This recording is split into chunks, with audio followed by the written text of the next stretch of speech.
इंदौर पहुंचे मध्य प्रदेश के गृह मंत्री नरोत्तम मिश्रा।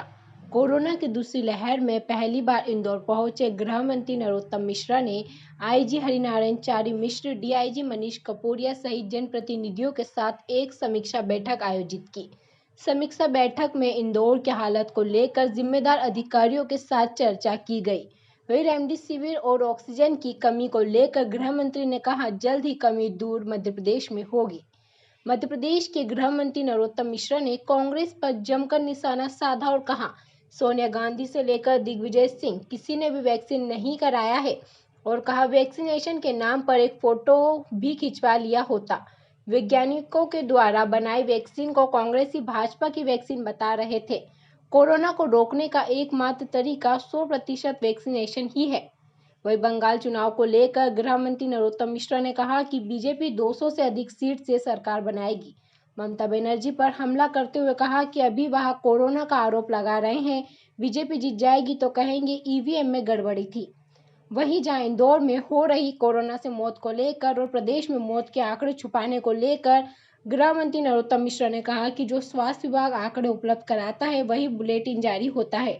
हम क्यों छुपाएंगे मौत के आंकड़े? कोई दंगे तो नहीं हो रहे हैं जिसमें मौत के आंकड़े छुपाए जाए। यहाँ तो एक महामारी है जहाँ सरकार कोरोना की रोकथाम के लिए सरकार युद्ध स्तर पर लगी हुई है। वर्तमान जो संकट है प्राकृतिक कोविड का, कोरोना का, और जिस तरह से जनता कर्फ्यू, लॉकडाउन तथाकथित में हमारे जवान लगे हुए हैं पुलिस के, आज सभी जनप्रतिनिधि, सम्मानित मंत्रीगण, सांसद जी, विधायक जी के साथ में समस्त अधिकारियों से उनको जो दिक्कतें हैं और शासन के स्तर पर जरूरतें हैं, इसके बारे में विस्तार से बात हुई है। ये आप सबको मालूम है कि अभी तक हमारे इंदौर में 724 जवान सेवा करते हुए संक्रमित हो चुके हैं, जिसमें अभी वर्तमान में बाकी ठीक हो गए और 111 अभी वर्तमान में अलग अलग जगह पे भर्ती हैं। 111 में से 106 अच्छी हालत में, 5 आईसीयू में है। जो 5 आईसीयू में है उनमें से 4 ठीक हैं, पर एक हमारी बहन जिसकी उम्र लगभग 60 के आसपास होगी, वो थोड़ा गंभीर है। प्रार्थना है कि सब ठीक हो जाए। आप सब जानते हो कि जब हम सब लोग घर पर रहते हैं, हमारा पुलिस का जवान घर नहीं जा पाता है। उसका भी परिवार है, उसकी भी अपनी दिक्कत है, उसकी भी अपनी इच्छाएं हैं, लेकिन हम सब के लिए रहता है, चौराहे पे खड़ा रहता है, गली में खड़ा रहता है। तो मैंने अभी कहा है कि उनकी हौसला अफजाई का काम भी हमारे अधिकारी करते रहे, और इसलिए अब तय ये किया है, जो पुरानी योजना थी हमारी, जो कोरोना योद्धा की थी, वो मुख्यमंत्री जी ने पुनः 2 महीने के लिए बढ़ाई है। जो बीमा वाली थी वो भी बढ़ाई है। 50 लाख रुपया अब कोरोना योद्धा जो शहीद होगा हमारा पुलिस वाला, उसके लिए उस योजना को पुनः 2 मास के लिए बढ़ाया गया है। इसी तरह से पुलिस सेंट्रल वेलफेयर से 1 लाख रुपया उसको तात्कालिक सहायता के रूप में भी हमारे पुलिस वालों को दिया जाएगा। ये वेलफेयर पुलिस वालों ने अपने फंड से काट के जो बनाया गया है वो वेलफेयर है। एक बात और मैं यहाँ पर बताना चाहता था, जो मेरे एक जेल विभाग मेरे पास है, ये कोरोना संक्रमण की दूसरी लहर में जो हमारे यहाँ जेलों में संख्या काफ़ी और न्यायालय अभी काम नहीं कर रहे, तो जमानतें लगभग ना के बराबर हो रही हैं। तो जो हमारे दंडित बंदी हैं, अब पूरे प्रदेश के जेलों के अंदर से पुनः जो पूर्व की भांति 60 दिवस का उन्हें अब पैरोल स्वीकृत करने का राज्य शासन तय करने जा रही है। इसमें लगभग 4500 हमारे जो दंडित बंदी हैं, अब वो जेल से रिहा किए जाएंगे और पुनः 60 दिन की पैरोल पर अपने घर जाएंगे। एक बात आप सबसे जो आवश्यकता मैं महसूस करता हूं, ग्रामीण क्षेत्रों में कोरोना दस्तक दे रहा है। और इसलिए ग्रामीण क्षेत्रों में अब आप सबके सहयोग से भी इंदौर शहर जैसा जागरण अभियान चल जाए।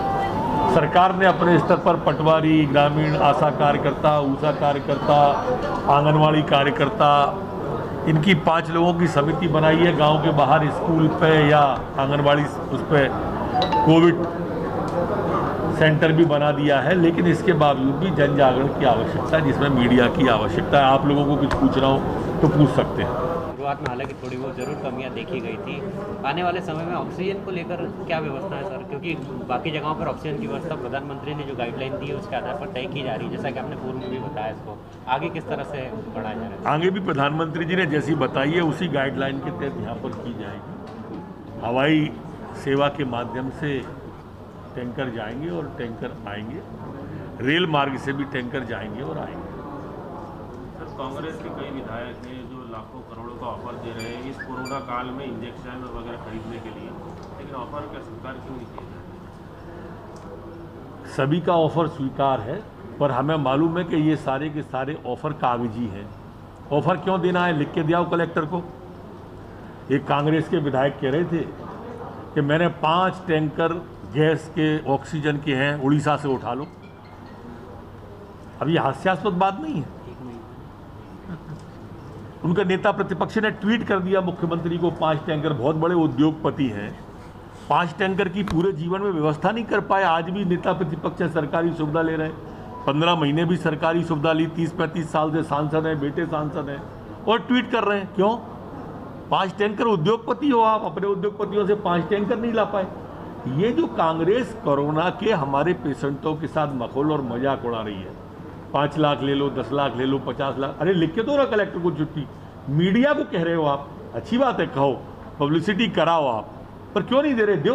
कौन ने मना किया? किसी कलेक्टर ने चिट्ठी लौटाई क्या? देखो, कांग्रेस का ट्वीट करने के अलावा कोई योगदान नहीं है इस आपदा में। माननीय सोनिया जी, माननीय राहुल जी, इनकी आपने फोटो देखी वैक्सीन लगवाते हुए कहीं? दिग्विजय सिंह जी की, अरे ये फोटो ही डलवा दो जिससे बाकी के लोग। आज हम लॉकडाउन लगाएं, जनता कर्फ्यू लगाएं, ये तात्कालिक है। स्थायी इलाज कोविड का वैक्सीन ही है। जिन देशों ने वैक्सीन को प्राथमिकता दी, आज वहाँ पर 80 से 90% नियंत्रण में स्थिति है। हम जो सेलिब्रिटी हैं, हम जो नेता हैं, हम जो जनप्रतिनिधि हैं, हमें चाहिए कि हम इस तरह का योगदान दें। वैक्सीन आई उस दिन से इन लोगों ने विरोध किया। पानी है, किसी ने शुगर कहा, किसी ने भाजपा की वैक्सीन कहा। ये क्या तरीका था? क्या ये विरोध? राजनीति जब करना हो, कमलनाथ जी तब राजनीति करते। अभी 1.5 साल पहले राजनीति का अवसर था ना मध्य प्रदेश में, करना चाहिए थी। किसने रोका था? वैक्सीन पर राजनीति क्यों? आप बताइए, कोई कांग्रेस का उनका पदाधिकारी एक किसी अस्पताल में देखा, किसी कोविड सेंटर पे देखा? ये योगदान है ट्वीट करने बिस्तर पर लेट के। ये अच्छा नहीं मानता। सर, पुलिसकर्मियों को वैक्सीनेशन होगा, पुलिसकर्मियों का वैक्सीनेशन, परिवारों का वैक्सीनेशन भी। पुलिसकर्मियों के परिवारों के वैक्सीनेशन के लिए आज की बैठक में हमने तय किया है कि पुलिसकर्मी और उनका परिवार, जब एक समिति है वो तय करेंगी, इसमें कोई भी तय हम नहीं करेंगे। सर, NSA लगने के बाद क्या लगता है दवाइयों में कालाबाजारी में रोक लगी है? पूरी सख्ती से रोक देंगे, कोई बचेगा नहीं कालाबाजारी करने वाला, कोई भी माफिया नहीं बचेगा, किसी को छोड़ेंगे नहीं, सब NSA में जाएंगे। इसलिए बाखुरदार खबरदार हो जाए। पुलिस क्वारंटाइन सेंटर में क्या क्या सुविधा रहेगी आगे जा रहे हैं आप? जो क्वारंटाइन सेंटर में होना चाहिए वो सब होंगी।